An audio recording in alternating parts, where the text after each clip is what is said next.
Respected director sir, principal ma'am, all teachers and students, good morning. जादूगर और राजा। एक दिन एक जादूगर राजा को खुश कर बड़ा इनाम पाने की लालच में उसके दरबार में जा पहुंचा। राजा फिर भी खुश होते हुए उसे अपनी प्रतिभा दिखाने का मौका दिया। अब इस जादूगर ने सोचा कि यहाँ वहाँ की जादूगरी दिखाने का क्या फायदा। शुरुआत राजा पर ही कोई जादू कर क्यों न करी जाए। बस देखते ही देखते उसने राजा का मुकुट गायब कर दिया, परंतु दुर्भाग्य से राजा ने इसे अपनी तौहीन के तौर पर लिया और इसका परिणाम यह हुआ कि राजा ने उस जादूगर को न सिर्फ कैद कर लिया बल्कि 7 रोज बाद उसे मृत्युदंड की सजा देने का ऐलान भी कर दिया। बुरा फंसा जादूगर, उसे जादू दिखाना ही भारी पड़ गया। खैर उधर यह खबर जैसे ही उसकी पत्नी के पास पहुंची, वह रोती बिलखती दौड़ती चली आई। आश्चर्य यह है कि जादूगर के चेहरे पर कोई शिकन नहीं थी। पत्नी को यह देख और भी झटका लगा। उसने रोते हुए ही इसका कारण समझना चाहा। जादूगर ने कहा, अभी मृत्युदंड में पूरे 6 दिन बाकी हैं। इसमें बहुत कुछ हो सकता है। उस बाबत सोचकर आज का दिन व्यर्थ क्यों गंवाना। पत्नी की समझ में कुछ नहीं आया। उसे लगा कि शायद मौत सामने देख उसका पति पगला गया है। खैर मुलाकात का समय समाप्त हुआ और उसकी पत्नी रोती हुई वापस घर लौट गई। फिर तो अगले 5 रोज यही सिलसिला चलता रहा। पत्नी रोती बिलखती मिलने आती और जादूगर का शांत चेहरा देख वापस चली जाती और यह करते करते मृत्युदंड का दिन भी आ गया। जादूगर के चेहरे पर अभी कोई खास शिकन नहीं थी।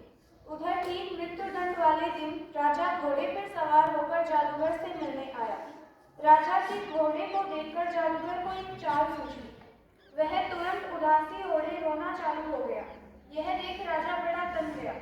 उसने जादूगर से कहा कि मेरा मुकुट तो बड़े शान से गायब किया था, आज मौत को सामने देखकर शान क्यों हवा हो गई। जादूगर बोला, नहीं महाराज, ऐसी बात नहीं है। मैं मौत से नहीं डर रहा बल्कि उसके समय को लेकर दुखी हूँ।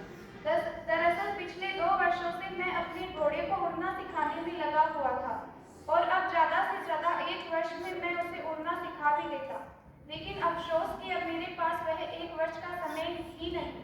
बस इसी बात से दुखी हूँ। जादूगर के मुंह से उड़ने वाले घोड़े की बात सुनते ही राजा को लोभ पकड़ा।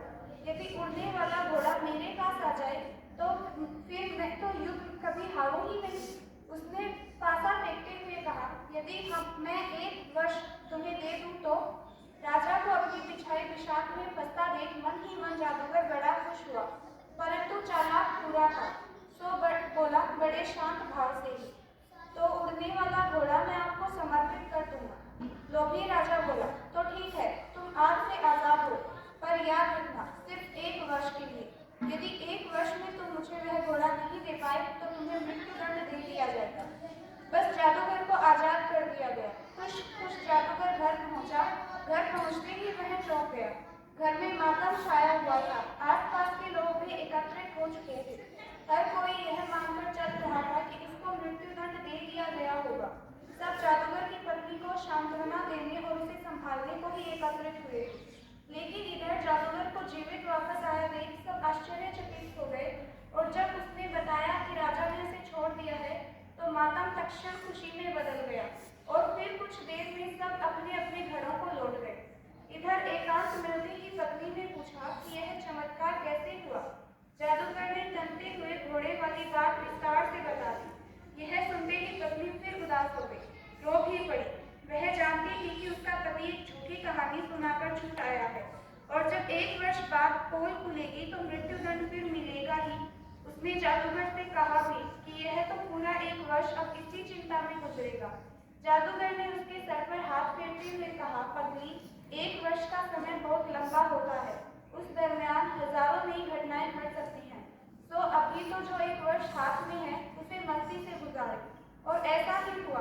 6 माह बाद राजा ही मर गया और उसके अगले 3 माह बाद उसका घोड़ा भी चल बसा। अब काहे का मृत्युदंड।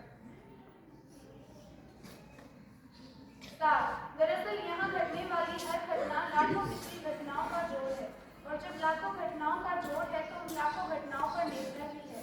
अब ऐसे में जो घटना घटी ही नहीं उसकी चिंता करने से ज्यादा महत्वपूर्ण और क्या हो सकता है।